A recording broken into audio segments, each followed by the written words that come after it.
பலம் குறைந்த முயலும் புத்திசாலி சிங்கமும். ஒரு அடர்ந்த காட்டில் மதங்கன் என்ற ஒரு பலம் வாய்ந்த சிங்கம் வாழ்ந்து வந்தது. அது தினமும் பல விலங்குகளை வேட்டையாடித் தின்றது. இதனால் காட்டில் உள்ள விலங்குகளுக்கு பெரிய பயம் ஏற்பட்டது.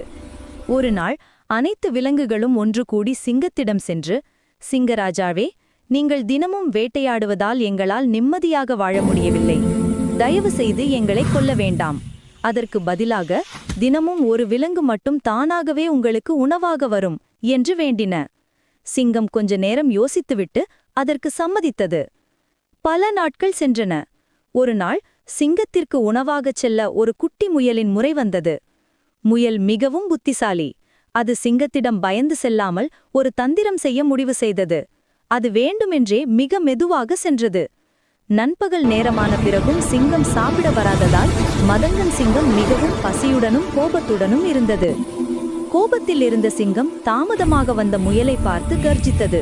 அதற்கு முயல் மிகவும் பணிவுடன், மன்னிக்கவும் சிம்மராஜாவே, நான் உங்களை தேடி வரும் வழியில் உங்களைப் போலவே பெரிய மற்றொரு சிங்கம் என்னை தடுத்து நிறுத்தி, இந்த காட்டுக்கு நான் தான் ராஜா, இந்த குட்டி விலங்குகள் எனக்குதான் சொந்தம் என்று கூறி என்னை தாக்க வந்தது.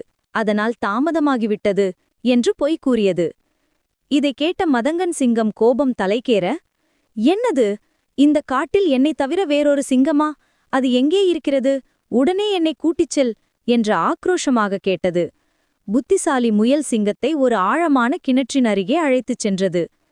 அதோ பாருங்கள் மன்னா, உங்கள் எதிரி சிங்கம் இந்த கிணற்றுக்குள் தான் ஒழிந்திருக்கிறது என்று கூறியது. மதங்கன் சிங்கம் கிணற்றுக்குள் எட்டி பார்த்தது.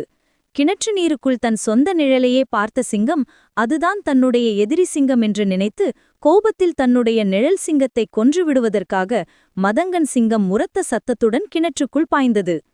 கிணற்றுக்குள் விழுந்த மதங்கன் சிங்கம் வெளியே வர முடியாமல் அங்கேயே மூழ்கி இறந்தது.